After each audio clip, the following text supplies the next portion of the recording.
Hi friends, welcome to this module on acute rheumatic fever and infective endocarditis. Since both these are closely associated with rheumatic heart disease, a lot of questions can be asked from these topics in your clinical examination. Okay, so first we'll discuss about acute rheumatic fever. What happens in acute rheumatic fever? First, there should be a susceptible host, okay, a patient with susceptibility, okay, when there are environmental factors like overcrowding, okay, then there is a precipitating event, okay, and that will cause a molecular mimicry, okay, that all can trigger a T cell mediated response with genetically determined factors. These all together, okay, can lead to first episode of rheumatic fever, and that patient is prone to develop recurrent episodes of rheumatic fever, okay, and finally the valve can go for your fibrosis calcification leading to rheumatic heart disease. Okay, so first susceptible host, environmental factors, okay, your molecular mimicry because of the streptococcal infection that can lead to episode of rheumatic fever. Okay, then there can be episode of recurrent valve damage, recurrent rheumatic fever. All these together can lead to formation of your rheumatic heart disease. Okay, so what is it basically? It is a multi-system disease. Rheumatic fever is a multi-system disease resulting from an autoimmune reaction to your group A streptococcal antigen. Okay, and what is the age group? 5 to 14 years. Current evidence is any strain. Previously there were strains like skin infections. These are the strains are common which can lead to your rheumatic fever. Okay, and sore throat. These are the strains which can cause sore throat, which can predispose to your rheumatic fever. But now what the studies are telling is any strain of group A streptococci can cause acute rheumatic fever. There are certain HLA class 2 alleles, HLA DR7 and DR4, which are associated with susceptibility to develop a rheumatic fever. Okay, fine. And what is the prevalence of rheumatic heart disease is like? The age group of rheumatic fever is 5 to 14 years, whereas rheumatic heart disease is 25 to 40 years. Okay. Okay, and RHD rheumatic there is no male female predisposition, especially in a rheumatic fever, whereas RHD rheumatic heart disease is your female preponderance, or females are more with the disease. Okay, so explaining the mechanism, the first mechanism is your molecular mimicry. Cross-reactive antibodies, okay, bind to the endothelial cells of the heart valve, leading to activation of your VCAM, and the lymphocytes and complement mediated destruction of endothelium happens. That releases lot of peptides, laminin, keratin, tropomyosin, and activates the cross-reactive T cells that invade the heart. Okay, and second mechanism is the streptococcal invasion of the epithelial surface. Okay, that leads to binding of M protein into the type 4 collagen. That becomes immunogenic, leading to your immune-mediated destruction. Okay, what are the common clinical features with which a patient with rheumatic fever comes? Yes, the most common are polyarthritis more than carditis. Okay, and the latent period is average is 3 weeks. Okay, from the onset of the infection, from the streptococcal sore throat or your skin infection, it takes around 3 weeks for the manifestation of the disease. Okay, and the most common manifestation is polyarthritis followed by carditis, chorea in less than 32 to 30%, and erythema marginatum and subcutaneous nodules are very rare. Okay. Heart involvement. The hallmark is your carditis, which is also called as pancarditis. Okay, the question can be asked, how will you diagnose clinically about this pancarditis? Okay, that we'll discuss in the subsequent slide. And the mitral valve is always affected. The classical manifestation is mitral regurgitation with or without aortic regurgitation. Okay, and myocardial inflammation leads to diminution in the electrical conduction that can lead to PR prolongation that will manifest with first degree AV block or rarely high degree AV block and soft S1. We have discussed already PR prolongation will cause a soft S1. PR prolongation occurs because the myocardial inflammation affects the electrical conduction. Okay. So how many percentage of patients with this problem, rheumatic fever will go for a rheumatic heart disease? Yes, up to 60% will go for a rheumatic heart disease. Okay, mitral valve alone in 50% of the individuals. Aortic valve alone, that is rare actually, 15 to 20% of the individuals. Okay, mitral and aortic valves together in 35 to 40%. Okay, mitral valve alone in 50%, aortic valve alone in 15 to 20%. Mitral plus aortic valve involvement as the manifestation of rheumatic heart disease in 35 to 40%. So for the first most common type is mitral valve alone. The second manifestation will be mitral and aortic valve, and rarely thirdly your 15 to 20% of patients with aortic valve disease alone. Okay. What are the manifestation of endocarditis? Number one, in pancarditis. What are the manifestation of your rheumatic fever causing pancarditis? Number one is pericarditis, which will manifest with pericardial rub, sometimes pericardial effusion. Myocarditis can cause a relative tachycardia. What is relative tachycardia? The normal response to fever is for every 1 degree rise in temperature, there will be 10 beats increase in heart rate. That is the normal response. Okay. Whereas when there is a relative tachycardia, there is more amount of heartbeat increase with relevance to your temperature. That is called as relative tachycardia. And relative bradycardia is also called as Fayette sign that can occur in certain types of fevers. Okay, that we will discuss in another module. Okay, so relative tachycardia means exaggerated heart rate response with relevance to fever. Normal response is for every 1 degree, there will be 10 beats increase in heart rate. Okay. Tic-tac quality of heart sounds. Normally the systole is 0.3 second and ventricular diastole is 0.5 seconds. So what happens is when there is tachycardia, both will occur, the diastole will become shortened and both will be like a ticking of the clock. Okay, occur the same frequency, the same interval. So that will cause a tic-tac quality of heart sounds. Okay. Then S1 will be soft or muffled. S3 gallop can be heard on failure. Heart size will be enlarged. Conduction deficits and your arrhythmia can also occur. Okay, these are the manifestation of myocarditis. So pericarditis, it is a pericardial rub, sometimes pericardial effusion. Myocarditis leads to relative tachycardia, tic-tac quality of heart sounds. S1 can be muffled or soft. S3 can be heard. Cardiomegaly can be there, and conduction defects and arrhythmia can occur. Okay, and endocarditis will lead to most commonly mitral regurgitation, aortic regurgitation, second most commonly, and Carey-Coombs murmur because of the mitral valvulitis, okay, which will mimic a mitral stenosis. So, and when a mitral stenosis murmur is heard in a acute rheumatic fever, the first episode of rheumatic fever, then it is because of the Carey-Coombs murmur, which is caused by acute, rheumatic valvulitis, valve inflammation. Okay. And this is a picture showing the classical finding in a patient with mitral stenosis in echocardiography. Okay, it is also called as hockey stick sign or elbow deformity. Okay, this is the mitral leaflet, anterior mitral leaflet. This is the anterior mitral leaflet. You see, it mimics a hockey stick or looking like an elbow. Okay, this is classically a classical of your acute rheumatic fever. And joint involvement, the most common form is arthritis. Okay, and the joints will be hard, swollen, red or tender. Involvement of more than one joint, there will be severe pain. It will be classically polyarthritis involving the large joints. Okay, migratory, moving from one joint to another over a period of hours. Flitting and fleeting, this is the classical description for this arthritis. Okay, it will be severely painful and will be running away from one joint to another. Okay, and large joints, most commonly knees, ankles, hips and elbows, and it is asymmetric, highly responds to salicylates or NSAIDs. So when a patient is having arthritis, you doubt whether it is a rheumatic fever arthritis or some other, you just give NSAIDs. When a patient is responding, then the patient is having rheumatic arthritis. Okay, the drastic difference will be there. Okay, drastic improvement with your NSAIDs. Okay, and differential diagnosis of flitting or fleeting arthritis is your rheumatic arthritis, SLE, serum sickness, gonococcal or meningococcal arthritis, or viral arthritis caused by Lyme disease, chikungunya.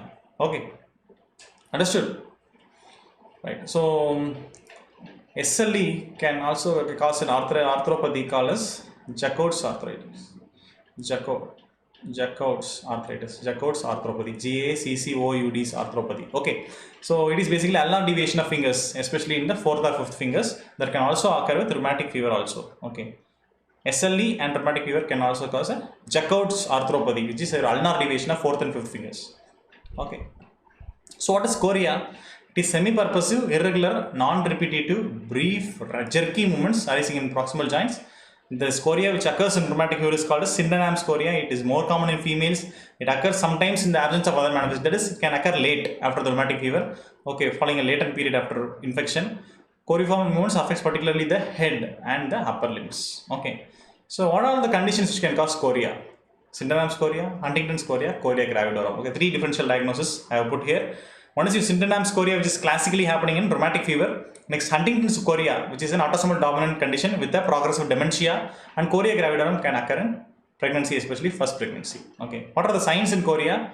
One is Jack in the box, another is a milkmaid sign, and another is your hunger reflex. Okay, so Jack in the box is nothing but involuntary protrusion and retraction of tongue. Involuntary protrusion and retraction of tongue is called Jack in the box. Milkmaid sign is Now ask the patient to grasp your fingers as if you are giving a handshake, and you will feel a milking action. Okay, that is milkmaid sign. Hung up reflexes on eliciting knee jerk. The knee extends and leg and foot hangs up in mid-air for some time. That is your hung up reflex. Okay, the opposite is your pendular knee jerk, which can happen with cerebellar disorders. This is hung up reflex. If as soon as you strike, it will go and hang in the air for some time before coming back to the normal position. Okay.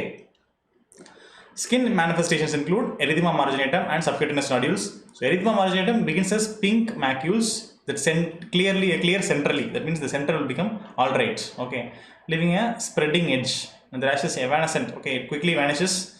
Okay, and it is observed more commonly in your trunk. That is, you can tell that it is a bathing suit distribution. The rash is bathing suit distribution, never on the face. Okay, these are the characteristic findings of a erythema marginatum. Okay, and subcutaneous nodule. It is painless, small, mobile lumps. Okay, beneath the moni prominences. It's a delayed manifestation 2 to weeks after the onset of disease. Okay, and it is commonly associated with carditis. Okay, these are the skin manifestation, erythema marginatum and subcutaneous nodules. Okay, so how will you diagnose a patient of rheumatic fever?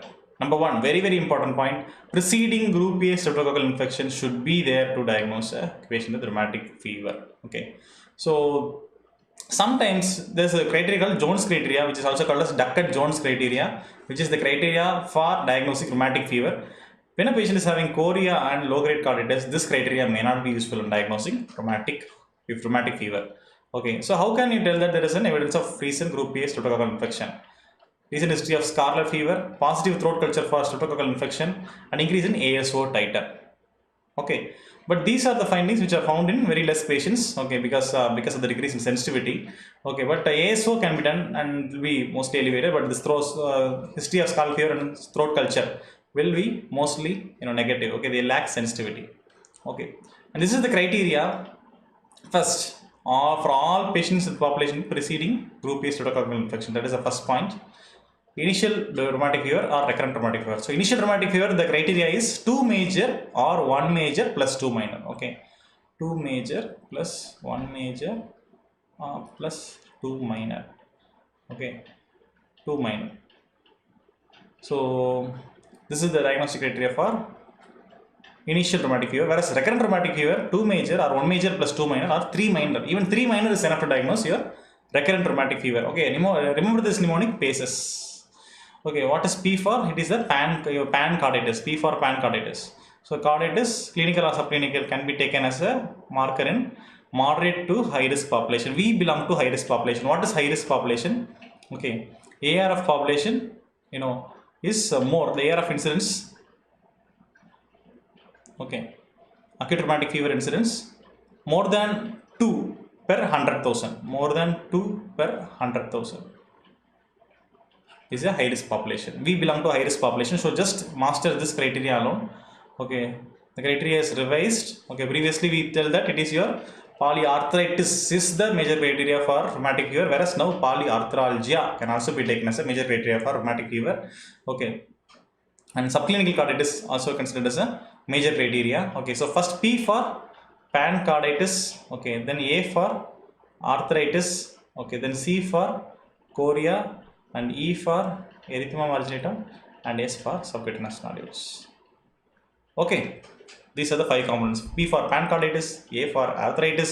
Now polyarthralgia is also a major criteria. Okay, very important. Then chorea, erythema marginatum, subcutaneous nodules. So what are the minor criteria? We come to the moderate and high risk population only. So monoarthralgia is a minor criteria. Fever more than 38 degree, ESR more than 30 or CRP more than 9. Prolonged PR interval. Okay, so these are the minor criteria. Remember, very important. This is often asked as an exam question. How will you diagnose rheumatic fever? Okay, 2 major plus 1 minor, or 2 major, 1 major plus 2 minor. Okay, these are the points favor for a rheumatic fever. Major criteria, there are 5. Now there are recent changes in the guidelines. Polyarthralgia is a major criteria. Okay, and monoarthralgia is a minor criteria. Okay, remember, yes, understood.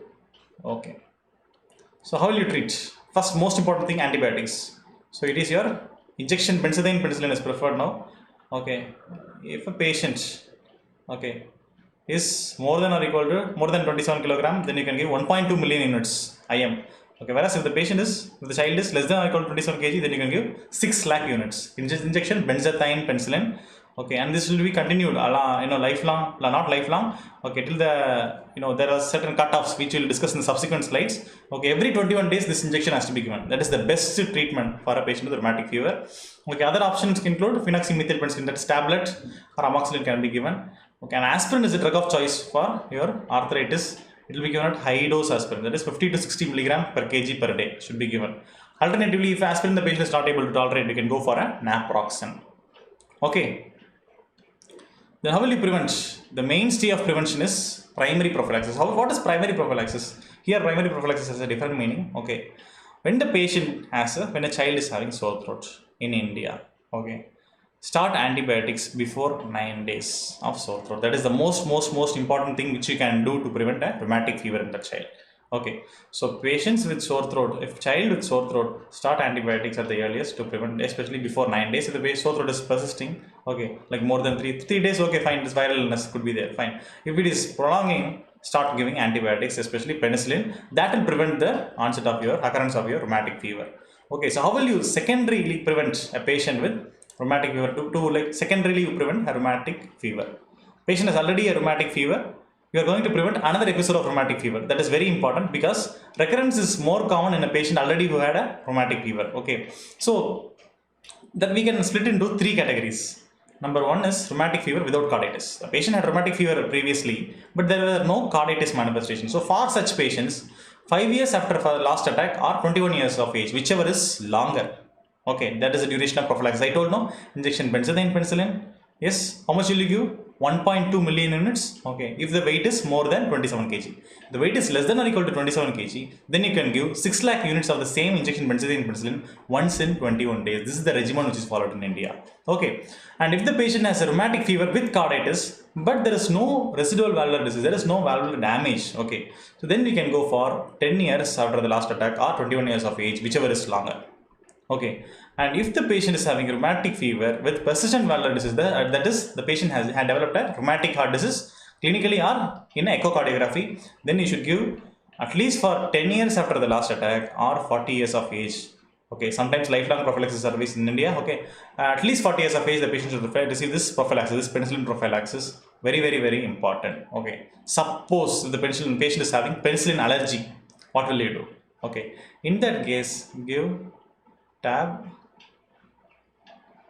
erythromycin. Okay, erythromycin 250 milligram BD, 250 milligram twice daily. Understood? This is very important. 2 components are very important for rheumatic fever treatment. One is your primary prophylaxis, that is as soon as the patient gets sore throat, you are giving penicillin, avoiding a incidence of rheumatic fever. And second is secondary prevention. We classify into 3 subtypes. One is without carditis, another is carditis which is resolved, and third is with the valvular heart disease. Okay, so the first will give at least for 5 years or till 21 years of age. Second is at least 10 years after last attack or 21 years of age. And third is at least 10 years after the longest attack or 40 years of age. Okay, right. So severe chorea we can give carbamazepine or sodium valproate, and refractory chorea you can give IV immunoglobulin. Prednisone or prednisolone can be given in patient with carditis. Okay, so these are the points which I would like to enforce about rheumatic fever. Okay, the major criteria is important, the polyarthralgia is important, the recent change which has happened.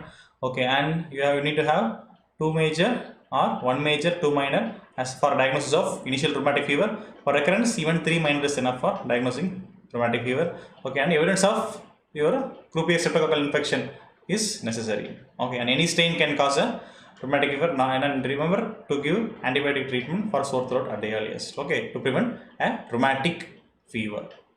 Understood? Shall we go to the next topic? It is all about our infective endocarditis. Okay, so what is infective endocarditis? So basically the prototype lesion is your vegetation. And what is vegetation? Vegetation is platelets plus fibrin plus microorganism with inflammatory cells. All together will mass like lesion, that is called vegetation. The prototype lesion in your infective endocarditis is vegetation. So where all it can occur? It can occur commonly in the heart valves. These are the most common site for your vegetations. Sometimes they can occur in the low pressure side of the VSD. Okay, that is your right ventricle. Sometimes neural endocardium, which is the aberrant jet. Okay, so for example, mitral regurgitation is there. The jet will hit in the left atrium. Okay, so that area there can be your vegetation.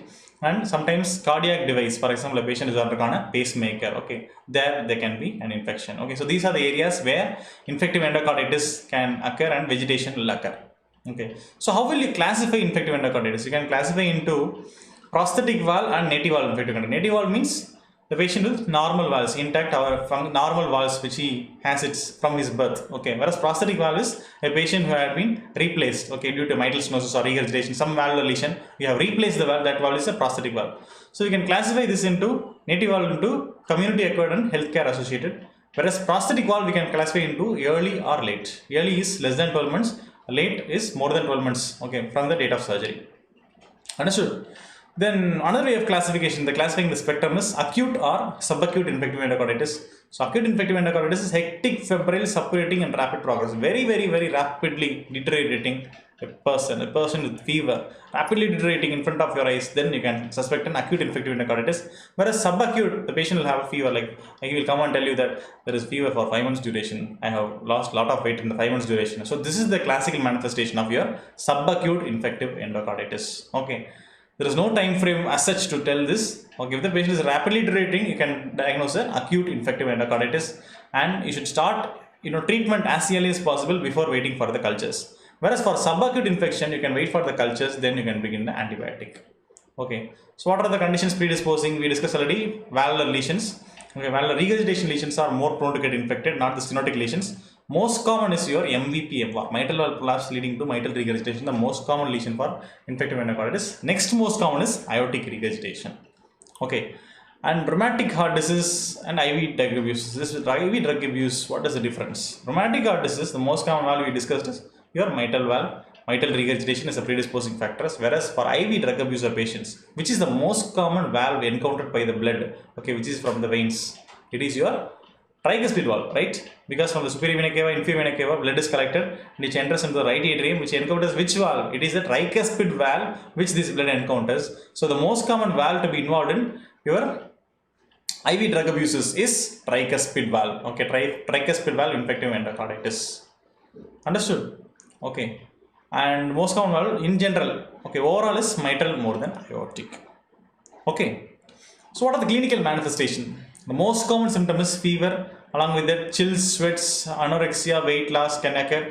Fever differences occurs after 5 to 7 days of antibiotic therapy. This is the general dictum. Okay, so once you start an antibiotic, the fever should come down, right? So that happens around 1 week duration in infective endocarditis. If there is persistent beyond 7 days, then you can consider these differential diagnoses: abscess or septic embolism, extracardiac infection, catheter infection, resistance or drug fever. So these are the differential diagnoses which you can consider if the fever is not coming down with proper antibiotics. Okay. So we discussed the symptom, which is fever. Sign is definitive murmur. Murmur is the definitive sign for infective endocarditis. Clubbing can be there. CNS manifestation can be there. Okay, like encephalopathy, okay, or stroke can be there. Splenomegaly can be there, or microscopic hematuria can also be there. Okay. So, infective endocarditis patient without murmur, then you can suspect an early infective endocarditis or a drug abuser. Okay. So, peripheral signs can be petechiae. Okay, as soon as you hear the word petechiae, what do you understand? There is a extravasation of blood into the dermis. Petechiae should be differentiated by purpura. Both are similar only. Petechiae is less than or equal to 2 mm. Okay, whereas purpura is more than or equal to 3 mm. Okay, extravasation of blood into the dermis. Okay.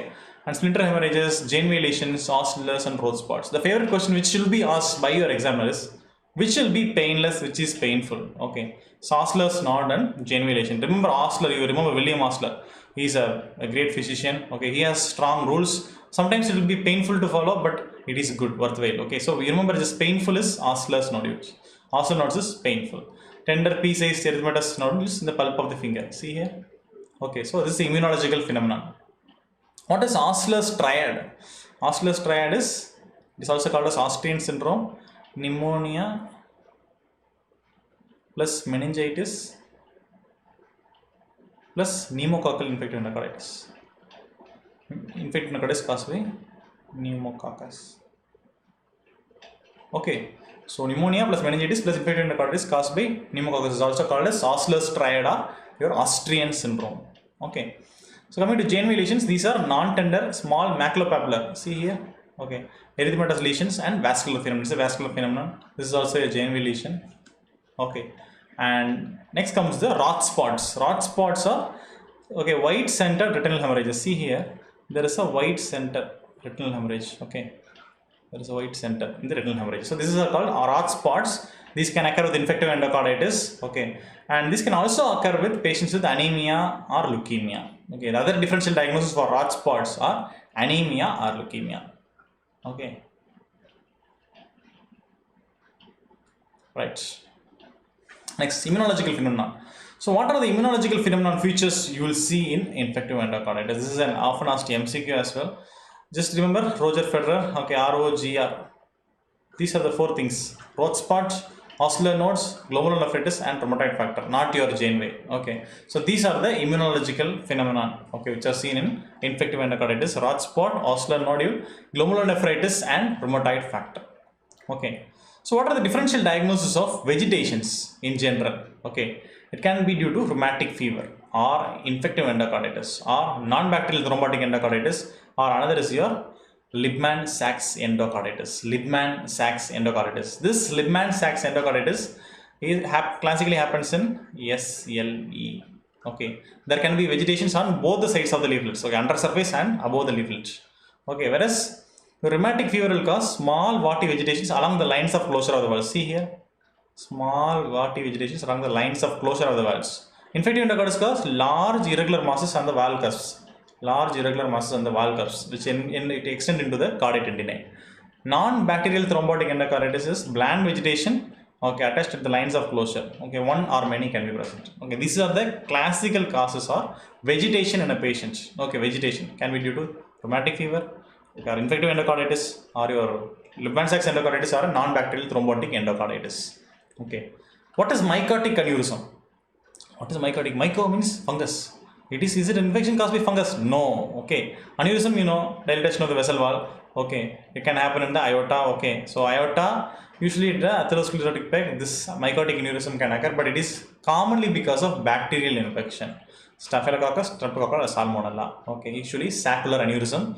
Okay, this is called mycotic aneurysm. Oh, what is Marantic endocarditis?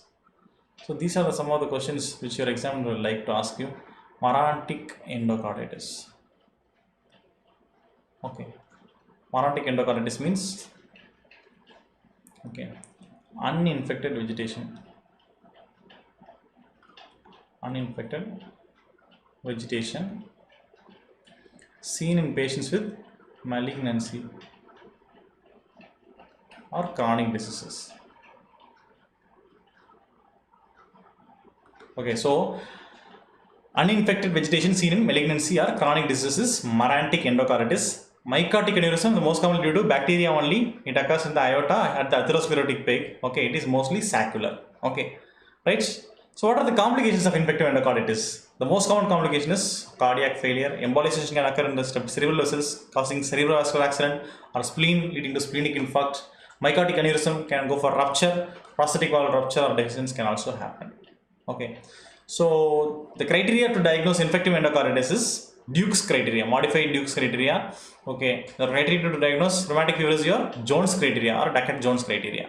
Okay, the most important components are positive blood culture. Culture should be at least 3 cultures should be taken. Okay, at 3 different sites at interval of at least 2 hours between the first and second culture. Okay, very, very important. 3 different sites, 3 cultures at least to be taken. Okay, and 3 sets actually, both aerobic and anaerobic sets should be sent. Okay, and evidence of endocardial involvement can be suggested by positive echocardiogram features like an oscillating mass or abscess or new dehiscence of prosthetic valve or a new valvular regurgitation. Okay, previously changing murmurs were also one of the criteria, but now that criteria is removed. Changing murmurs. Okay, that is not very specific for diagnosing infective endocarditis, hence it is removed. Okay, and minor criteria includes predisposition, fever, vascular phenomena, immunological phenomena, and microbiological evidence. Predisposition is the predisposing heart condition, heart problems. Fever more than or equal to 38 degree. Vascular phenomenon includes your Janeway lesion, you remember. Okay, then embolia you can remember. Mycotic aneurysm is also a vascular phenomenon. Okay, immunological phenomenon includes your ROGR, Roger. Okay, Roth spot, ocular nodules, glomerulonephritis, and your rheumatoid factor. Okay, and microbiological evidence is your positive blood culture, which is not meeting the major criteria. Okay, these are the minor criteria. So when will you say that the patient is having definitive endocarditis? 2 major. okay, or 1 major plus 3 minor or 5 minor, okay, 2 major or 1 major plus 3 minor or 5 minor. Okay, so with this you can tell that the patient has definitive infective endocarditis. So there are group of organisms, okay, which are I feel this is a new group of organisms for you. It's a HSEC organism. Okay, so if the culture is negative for the common organism, you should look for these organisms as well. These also can cause your infective endocarditis. That is Haemophilus, aggregative bacter, cardiobacterium, Echinella and Kingella. Echinella and Kingella. These are the organisms. If the culture turns out to be negative, okay, then you can think about these organisms. There is one organism which will cause recurrent infective endocarditis. That is your Pseudomonas.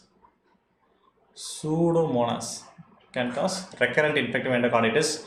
Treatment is a long-term antibiotic. Like usually, infective endocarditis needs IV antibiotics for around 4 to 6 weeks. Okay, and these are the common organisms: Streptococci, methicillin-sensitive Streptococci, resistant Streptococci, or HSEC, Coxiella, Bartonella, or Enterococci. Okay, the common antibiotics is cephalosporin, sometimes vancomycin and gentamicin, ceftriaxone, doxycycline, especially Coxiella, Bartonella, ampicillin plus gentamicin if it is an Enterococci. Okay, these are the common antibiotics used. And based on the culture, so you can start antibiotics empirically, then you have to look at the culture, especially patient with a rapid worsening endocarditis patient. Then you can go for an antibiotic, then look at the cultures, okay, and streamline, and you can down titrate your antibiotics based on the results. Okay, so what are the indications for surgery? It is moderate to severe congestive cardiac failure or shock due to valve dysfunction, abscess, fistula or heart block, no response with 10 days of antibiotics, and it was not at all working or trying maximum, but still the culture comes to be positive, then you can go ahead, or an MDR organism or fungal or brucella. Here antibiotics won't work. Okay, so in these patients you can go for a surgical valve replacement, okay, and partially desiccates and unstable valves. So these are the conditions where you have to go for a surgery. You have to change the valve so that the patient will recover out of infective endocarditis.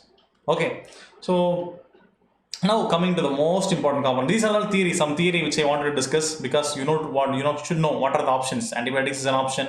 Okay, then your valve replacement is an option for treatment. Okay, so how will you prevent the infective endocarditis? Basically that means prophylaxis. Okay, remember genitourinary and gastrointestinal previously were given prophylaxis, now stopped. No need for your genitourinary or gastrointestinal procedure patients. Okay, infective endocarditis prophylaxis will be given before the procedure, before the surgery, when you are taking a patient for dental, okay, even dental tooth extraction. Okay, in that case you need a infective endocarditis in specific set of patients. So who are the specific set of patients who will need prophylaxis before your dental manipulation? Patient with prosthetic cardiac valves or previous infective endocarditis, or cardiac transplant patient, okay, with congenital heart disease, with unrepaired cyanotic congenital heart disease, or a residual deficit, or repaired with the prosthetic material. So these are the patients whom you should give infective endocarditis prophylaxis. Remember that the previous guidelines is changed. Now only dental manipulation will need your prophylaxis. Okay, patients with prosthetic cardiac valves, previous infective endocarditis, cardiac transplants with valvular regurgitation, with congenital heart disease patients with unrepaired cyanotic congenital heart disease, or repaired with a residual defect, or repaired congenital heart disease with a prosthetic material. So these are the group of patients who will need prophylaxis against infective endocarditis. Okay, so how will you give prophylaxis? Usually we give 1 hour before the procedure, tablet amoxicillin 2 gram per oral stat. Okay, if the patient cannot take oral tablet, give ampicillin. Okay, injection ampicillin 2 gram IV or IM. Suppose the patient is penicillin allergic, as we discussed in rheumatic fever, if the patient is penicillin allergic, you give for erythromycin. Here what we'll do is we'll give tab clarithrol or azithro. If the patient cannot take tablet, then you can give injection ceftriaxone or clindamycin. Okay, tab clindamycin can also be given generally. Okay, if the patient cannot take tablets orally, then you can go for an IV formulation. Okay, so I think this module it was predominantly of a theory thing, but remember this theory can be expected from you in your examination, because these two are common complications with the patient with your valvular heart disease. You should be thorough with these. Okay, and even theory, these are important. Okay, so rheumatic fever, primary prevention, secondary prevention, very important. Infective endocarditis prophylaxis part is very important, and the criteria should be thorough. Jones criteria for rheumatic fever and modified Duke's criteria for your infective endocarditis. Okay, with this we have come to an end of this module, and Thank you one and all.